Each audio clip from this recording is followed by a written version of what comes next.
ఓం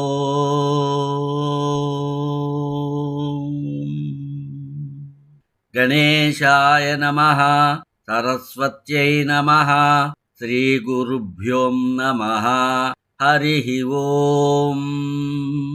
ఓం నమో భగవతే ముఖ్యతమాయ నమః సత్వాయ ప్రాణాయ ఊజసే సహసే బలాయ మహామత్స్యాయ నమః. జ్ఞానప్రదీపిక ఛానల్ని వీక్షిస్తున్న యూట్యూబ్ ప్రేక్షకులందరికీ జ్ఞానప్రదీపిక ఛానల్ తరఫున పాతూరి జ్ఞానేశ్వర శర్మ మత్స్య జయంతి శుభాకాంక్షలు తెలియజేస్తూ, మహావిష్ణువు యొక్క ప్రముఖమైన దశ అవతారములలో మొదటి అవతారమైన ఆ మత్స్యరూపుడైన శ్రీమన్నారాయణుని యొక్క అనుగ్రహ ఆశీస్సులు అందరకు లభించాలని ప్రార్థిస్తూ, చైత్రశుద్ధ తదియ 2025 సంవత్సరం ఏప్రిల్ 1వ తేదీ మంగళవారం మత్స్య జయంతి. శ్రీమన్నారాయణుడు మత్స్యముగా అవతరించినటువంటి రోజు. శ్రీ మహావిష్ణువు మత్స్యావతారాన్ని ఎందుకు ధరించాల్సి వచ్చింది, దానికి సంబంధించిన పురాణ గాథ శ్రీమద్భాగవతము 8వ స్కంధంలో పరీక్షిత్తు మహారాజునకు శ్రీ సుఖ మహర్షి ఈ విధంగా తెలియచేస్తున్నాడు. మహారాజా, ఇంతకు ముందు కల్పము యొక్క చివర్లో బ్రహ్మదేవుడు నిద్రించటం వలన బ్రాహ్మము అను పేరు గల నైమిత్తిక ప్రళయం సంభవించింది. అప్పుడు భూలోకాలన్నీ కూడా సముద్రంలో మునిగిపోయాయి. ప్రళయకాలం సమీపించటం వలన బ్రహ్మదేవునకు నిద్ర వచ్చింది. అతడు నిద్రింపకోరాడు. అప్పుడు అతని ముఖము నుండి వేదములు జారి పడిపోయినాయి.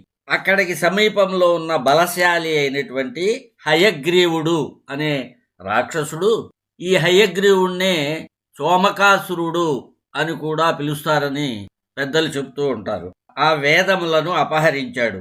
అపహరించి సముద్ర జలములలోకి పోయి దాక్కున్నాడు. సర్వశక్తివంతుడైనటువంటి శ్రీహరి ఆ హయగ్రీవుని యొక్క ఈ చేష్టని తెలుసుకున్నాడు. హయగ్రీవుణ్ణి సంహరించటానికి శ్రీ మహావిష్ణువు మత్స్యావతారాన్ని ధరించాడు. ఆ సమయంలో సత్యవ్రతుడు అనే రాజు భూలోకంలో పరిపాలన చేస్తున్నాడు. అతడు ఒక రోజున కృతమాల అనే నదిలో జలతర్పణం ఇస్తున్నాడు. ఆ సమయంలో అతని దోసిలిలోని నీటి యందు ఒక చిన్న చేప పిల్ల వచ్చింది. సత్యవ్రతుడు తన దోసిట్లోకి వచ్చినటువంటి ఆ చేప పిల్లను నీటితో సహా నదీ జలాల్లో వదిలిపెట్టాడు. అప్పుడు ఆ చేప మిక్కిలి దీనమైన స్వరంతో సత్యవ్రతునితో ఈ విధంగా పలికింది, మహారాజా, నీవు ఎంతో దీనవత్సలుడవు. ఈ నీటిలో నివసించే జంతువులు తమ జాతి ప్రాణులను కూడా భక్షిస్తాయని నీకు తెలుసు. వాటి వలని భయం చేత నేను మిక్కిలి వ్యాకులపాటు చెంది ఉన్నాను. నీవు నన్ను మరల ఈ నదీ జలములలోకి ఎందుకు వదులుతున్నావు అని పలికేసరికి అతడు ఆ చేపను రక్షించటానికి మనస్సులో సంకల్పించుకున్నాడు. ఆ రాజు ఆ చేప పిల్లను తన జలపాత్రలో వేశాడు. తర్వాత అతడు తన ఆశ్రమానికి వెళ్ళిపోయాడు. ఆశ్రమానికి తీసుకుపోయిన పిదప ఒకే రాత్రిలో ఆ చేప పెరిగి పెద్దదై కమండలు అంతా నిండిపోయింది. అందులో ఉండటానికి చోటు చాలక ఆ చేప రాజుతో ఇట్లా అంది, రాజా, ఈ కమండలములో ఉండటానికి చోటు చాలక ఇబ్బంది పడుతున్నాను. కాబట్టి నాకు ఒక పెద్ద స్థానాన్ని ఏర్పాటు చేయి, అక్కడ నేను సుఖంగా ఉండగలుగుతాను అంది. ఆ మహారాజు ఆ చేపను తీసుకుని ఒక పూర్ణమైన ఒక పెద్ద కుండలో ఉంచాడు. వెంటనే ఆ చేప పెద్దదైపోయి ఆ కుండ అంతా కూడా నిండిపోయింది. మరలా రాజుతో ఈ విధంగా అంది, మహారాజా, ఈ కుండలో కూడా నాకు చోటు చాలటం లేదు, నేను దీనిలో ఉండలేకపోతున్నాను.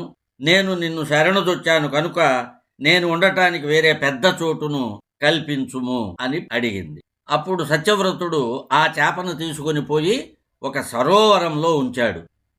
కొద్ది సమయంలోనే ఆ సరోవరం అంతా నిండిపోయేంత పెద్దదిగా అది పెరిగిపోయింది. సరోవర జలాలను ఆక్రమించి ఆ చేప రాజుతో ఈ విధంగా పలికింది, రాజా, నేను జలములలో జీవించు ప్రాణిని. ఈ సరోవర జలాలు కూడా నేను నివసించడానికి సరిపోవటం లేదు. కనుక నా రక్షణ కొరకై నన్ను ఏదైనా ఒక అగాధమైన సరస్సులో ఉంచు అని పలికింది. ఆ చేప ఈ విధంగా పలుకగా సత్యవ్రతుడు ఒక పెద్ద జల సమృద్ధి గల తటాకంలో ఆ చేపను వేశాడు. కాని అచ్చట కూడా అది ఉండటానికి తగిన చోటు లభ్యం కాకపోయింది.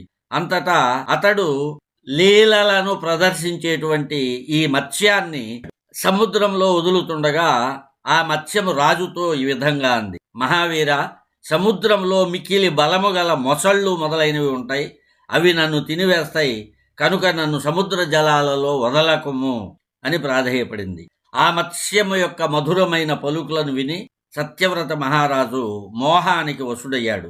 అప్పుడు ఆ మత్స్యంతో ఇలా అన్నాడు: మత్స్య రూపంలో నన్ను మోహంలో ఉంచిన నీవు ఎవరవు? నీవు ఒకే దినంలో 100 యోజనముల విస్తీర్ణము గల సరస్సును ఆక్రమించావు. నేను ఇంతవరకు ఇంతటి శక్తివంతమైన జలచరాన్ని చూడలేదు, వినలేదు. నీవు తప్పక సర్వాంతర్యామి అయిన శ్రీహరివే. నీవు ఈ మత్స్య రూపమును ఏ ఉద్దేశముతో ధరించితివో నేను తెలుసుకొనగోరుచున్నాను. ఈ విధముగా పలికిన సత్యవ్రతునితో భగవానుడు ఈ విధంగా చెప్తున్నాడు: సత్యవ్రత, నేటి నుండి 7వ దినములో భూలోకము మొదలగు ముల్లోకములు ప్రళయకాల సముద్రంలో మునిగిపోతాయి. ఆ సమయంలో నా ప్రేరణచే నీ వద్దకు ఒక విశాలమైన నౌక వస్తుంది. ఆ సమయమున నీవు సకల ప్రాణుల సూక్ష్మ శరీరములను వెంటబెట్టుకొని సప్తర్షులతో కూడా ఆ పడవను అధిరోహించు. సమస్త ధాన్యములను, ఓషధులను, బీజములను అందులో చేర్చు. అప్పుడు నేను ఈ మత్స్య రూపంలో అచ్చటికి వస్తాను. మీరు వాసుకి సర్పముతో ఆ నావను నా కొమ్మునకు కట్టవలెను. మహారాజా, బ్రహ్మదేవుని యొక్క రాత్రి సమయము ముగియునంత వరకు ఋషులతో సహా నిన్ను ఆ నావను లాగుచూ సముద్రంలో విహరిస్తాను. ఆ సమయమున నీ ప్రశ్నకు సమాధానంగా ఉపదేశము చేయగలను. నా అనుగ్రహమున పరబ్రహ్మనైన నా యొక్క వాస్తవిక మహిమ నీ హృదయమునందు ప్రకటితమవుతుంది. దానిని నీవు చక్కగా అవగాహన చేసుకోగలవు. సత్యవ్రత మహారాజును ఈ విధముగా ఆదేశించి శ్రీహరి అంతర్ధానమయ్యాడు. భగవంతుడు ఆదేశించిన ఆ సమయం కొరకు సత్యవ్రతుడు నిరీక్షించసాగాడు. శ్రీహరి పాదాలను ధ్యానిస్తున్నాడు. ఇంతలో భగవానుడు పేర్కొనిన సమయం రానే వచ్చింది. సముద్రము తన చెలియలు కట్టను దాటింది. ప్రళయకాలములందలి భయంకర మేఘములు వర్షింపసాగినాయి. చూస్తుండగానే భూమండలమంతా జలమయమైపోయింది. సత్యవ్రతుడు శ్రీహరి ఆజ్ఞను స్మరించుతుండగా ఒక నావ తన దగ్గరకు రావటాన్ని గమనించాడు. అంతటా అతడు ధాన్యములను, ఓషధులను, బీజములను తీసుకొని సప్త ఋషులతో కూడి ఆ నావలోకి వచ్చాడు. మహారాజు భగవానుని ధ్యానింపసాగాడు. అదే సమయంలో శ్రీహరి ఒక మహామత్స్య రూపమున సముద్రమందు ప్రకటితుడయ్యాడు. ఆ మత్స్య భగవానుని శరీరము 1,00,000 యోజనముల విస్తీర్ణము కలిగి బంగారము వలె మెరుస్తోంది. ఆ మత్స్య శరీరానికి ఒక గొప్ప కొమ్ము కూడా ఉంది. లోగడ భగవంతుడు ఆదేశించిన విధముగా సత్యవ్రతుడు వాసుకి సర్పమును త్రాడుగా చేసి నావను ఆ చేప కొమ్మునకు కట్టాడు. తర్వాత శ్రీహరిని స్తోత్రం చేశాడు. భగవంతుడు సత్యవ్రతునకు తన స్వరూపము యొక్క సంపూర్ణ రహస్యాన్ని వర్ణించాడు. జ్ఞాన, భక్తి, కర్మయోగములచే పరిపూర్ణమైన ఆ దివ్య పురాణమును మత్స్య పురాణము అని అంటారు. సత్యవ్రతుడు మహర్షులతో కూడి ఆ నావయందు కూర్చొని సంశయరహితుడై భగవంతుడు ఉపదేశించిన సనాతన బ్రహ్మస్వరూపమైన ఆత్మతత్వాన్ని శ్రవణం చేశాడు. అనంతరం ప్రళయకాలం సమాప్తమైంది. బ్రహ్మదేవుడు నిద్ర నుండి మేల్కొన్నాడు. అప్పుడు శ్రీహరి హయగ్రీవాసురుని సంహరించి వాడు అపహరించిన వేదమును తీసుకువచ్చి బ్రహ్మదేవునకు అప్పగించాడు. భగవంతుని కృపచే సత్యవ్రతునకు జ్ఞాన విజ్ఞానములతో కూడిన ఆత్మజ్ఞానము ప్రాప్తించింది. అతడు ఈ కల్పమునందు వైవస్వత మనువుగా ఖ్యాతికి చెందాడు అని సుఖమహర్షి మత్స్య అవతార వృత్తాంతాన్ని సమాప్తము చేశాడు. పూర్వకాలంలో రమ్యక వర్షమునకు అధిపతి అయిన మనువునకు శ్రీమన్నారాయణుడు తనకు అత్యంత ప్రియమైన మత్స్య రూపాన్ని ప్రదర్శించాడు. ఆ మనువు అప్పటి నుండి భక్తిభావంతో శ్రీహరి యొక్క ఆ మత్స్య రూపాన్ని ఆరాధిస్తూ ఈ మంత్రాన్ని జపిస్తూ స్తుతిస్తున్నాడు. ఆ స్తోత్రాన్ని విందాం. ఈ స్తోత్రం శ్రీమద్భాగవతం 5వ స్కంధం 18వ అధ్యాయంలో ఉంది. ఓం నమో భగవతే ముఖ్యతమాయ నమః సత్వాయ రాణాయౌజసే సహసే బలాయ మహామత్స్యాయ నమ ఇతి. అంతర్బహిశ్చాఖిల లోకపాలకైః అదృష్టరూపో విచరస్యురుస్వనః స ఈశ్వరస్త్వం య ఇదం వశే అనయత్ నామ్నా యథా దారుమయీం నరః స్త్రియం యం లోకపాలాః కిల మత్సరజ్వరాః హిత్వా యతంతోపి పృథక్ సಮೇత్య చ పాతుం న శేకుర్ద్విపదశ్చతుష్పదః సరీసృపం స్థాణు యదత్ర దృశ్యతే భవాన్ యుగాంతార్నవ ఊర్మిమాలిని క్షోణీమిమామోషధివీరుధాం నిధిం మయా సహోరుక్రమతేజ ఓదస తస్మై జగత్ప్రాణగణాత్మనే నమః ఇతి. శ్రీమద్భాగవత మహాపురాణం 8వ స్కంధం 24వ అధ్యాయంలో సత్యవ్రత మహారాజు చేసిన మత్స్య స్తోత్రం.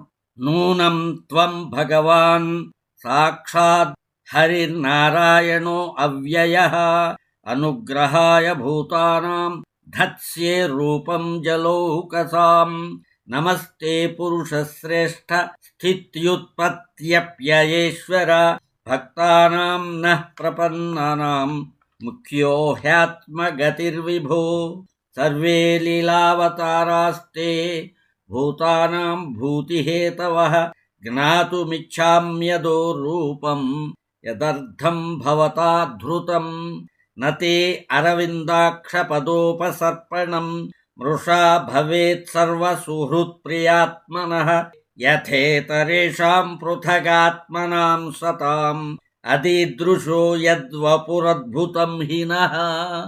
శ్రీ వరాహ మహాపురాణం 9వ అధ్యాయంలో దేవతలు చేసిన మత్స్యావతార స్తోత్రం. సృష్టి ప్రారంభంలో శ్రీ మహావిష్ణువు ఒక్కడు మాత్రమే ఉన్నాడు. మహావిష్ణువు ఈ సంపూర్ణ సృష్టిని రచించాడు. కల్పాంతములో శ్రీ మహావిష్ణువు నిద్రించాడు. అప్పుడు 3 లోకములు కూడా నిద్రించినాయి. అవి ప్రళయాన్ని పొందినాయి. ఆ రాత్రి గడువగా శ్రీ మహావిష్ణువు ఆ వేదములను గూర్చి వారి మాతృదేవియగు సావిత్రిని గూర్చి భావన చేశాడు. కాని వానిని అతడు పొందలేకపోయాడు. పిదప వేదములు జలములో కలిసిపోయినవని తెలుసుకొని వానిని తిరిగి పొందటానికి మత్స్య రూపాన్ని ధరించి ఆ వేదములను ఉద్ధరించటానికి జలములోనికి ప్రవేశించాడు. ఆ సమయంలో మత్స్యరూపి అయిన ఆ హరిని దేవతలందరూ ఈ విధముగా స్తోత్రం చేశారు. ఆ స్తోత్రాన్ని విందాం. నమోస్తు వేదాంతరగా ప్రతర్క్య నమోస్తు నారాయణ మత్స్యరూప నమోస్తు తే సుస్వర విశ్వమూర్తే నమోస్తు విద్యాద్వయ రూపధారిన్ నమోస్తు చంద్రార్క మరుత్స్వరూప జలాంత విశ్వస్థిత చారునేత్ర నమోస్తు విష్ణో శరణం వ్రజామః ప్రపాహినో మత్స్యతనుం విహాయ త్వయా తతం విశ్వమనంతమూర్తే పృథగ్గతే కించిదిహాస్తి దేవ భవాన్న చాస్య వ్యతిరిక్తమూర్తిః త్వత్తో వయం తే శరణం ప్రపన్నాః ఖాత్మేందు వహ్నిశ్చ మనశ్చ రూపం పురాణమూర్తేస్తవ చాబ్జనేత్ర క్షమస్వ శంభో యది భక్తిహీనం త్వయా జగద్భాసతి దేవదేవా విరుద్ధమేతత్ తవ దేవరూపం సుభీషణం సుస్వనమద్రితుల్యం పురాణదేవేశ జగన్నివాస శమం ప్రయాహ్యచ్యుత తీవ్రభానో వయం హి సర్వే శరణం ప్రపన్నా భయాచ్చ తే రూపమిదం ప్రపశ్య లోకే సమస్తం భవతా వినాతు న విద్యతే దేహగతం పురాణం. దశావతార స్తోత్రాలలో పారంపర్యంగా వస్తున్న ఒక దశావతార స్తోత్రం ఉంది. అందులో మత్స్యావతారానికి సంబంధించిన శ్లోకం విందాం. వేదోద్ధార విచారమతే సోమక దానవ సంహరణే మీనాకార శరీర నమో భక్తం తే పరిపాలయ మాం. భక్త జయదేవుడు రచించిన దశావతార స్తోత్రములోని మత్స్యావతార స్తోత్ర శ్లోకం. ప్రళయపయోధి జలే ధృతవానసి వేదం విహితవహిత్ర చరిత్రమఖేదం విహితవహిత్ర చరిత్రమఖేదం కేశవాధృత మీనశరీరా జయ జగదీశ హరే. మన తెలుగు శతకములైనటువంటి కృష్ణ శతకం, దాశరథి శతకము, నారాయణ శతకములలో దశావతార స్తోత్రములు తెలుగు పద్యాల రూపములో రచించబడినవి. అదేవిధంగా మన తెలుగు కావ్యములలో ముఖ్యంగా శ్రీకృష్ణదేవరాయలు రచించిన ఆముక్తమాల్యద, తెనాలి రామకృష్ణ కవి రచించిన పాండురంగ మహత్యములలో కూడా దశావతార స్తోత్రములు పద్య రూపాలలో రచించబడినవి. వాటిలో కృష్ణ శతకము, దాశరథి శతకములో చెప్పబడిన దశావతార స్తోత్రములలోని మత్స్యావతార స్తోత్ర పద్యములను విందాం. శ్రీకృష్ణ శతకములోని మత్స్యావతార పద్యం. మగ మీనమవై జలనిధిన్ భగతుని సోమకుని జంపి పద్మభౌనకున్ నిగమముల తెచ్చి ఇచ్చితి సుగుణాకరమేలు దివ్య సుందర కృష్ణ. దాశరథి శతకంలోని దశావతార స్తోత్రములలో మత్స్యావతార స్తోత్రానికి సంబంధించిన పద్యం. వారిచరావతారమున వారిదిలో జ్వరబారి క్రోధ విస్తారగుడైన ఆ నిగమ తస్కర వీర నిశాచరేంద్రునిన్ చేరి వధించి వేదముల చిక్కెడలించి విరించికిన్ మహోదారత నిశ్చితివే కదా దాశరథి కరుణాపయోనిధి. నారాయణ శతకంలోని దశావతార స్తోత్ర పద్యములలోని మత్స్యావతార స్తోత్ర పద్యం. మగ మీనాకృతిన్ వార్ధిజొచ్చి అసురన్ మర్దించి అవ్వేదముల్ మగుడం తెచ్చి విరించికిచ్చి అతనిన్ మన్నించి ఏపారగా బగ సాధించిన దివ్యమూర్తివని నే భావింతునెల్లప్పుడున్ ఖగరాజధ్వజ భక్తవత్సల జగత్కారుణ్య నారాయణ. మత్స్యరూపుడైన శ్రీమన్నారాయణుని అనుగ్రహం అందరికీ లభించాలని ఈ మత్స్య జయంతి సందర్భంగా శ్రీ మహావిష్ణువుని ప్రార్థిస్తూ స్వస్తి ప్రజాభ్యః పరిపాలయంతాం న్యాయేన మార్గేణ మహిమహీషః గోబ్రాహ్మణేభ్యః శుభమస్తు నిత్యం సమస్తలోకాః సుఖినో భవంతు. ఓం శాంతి శాంతి శాంతి.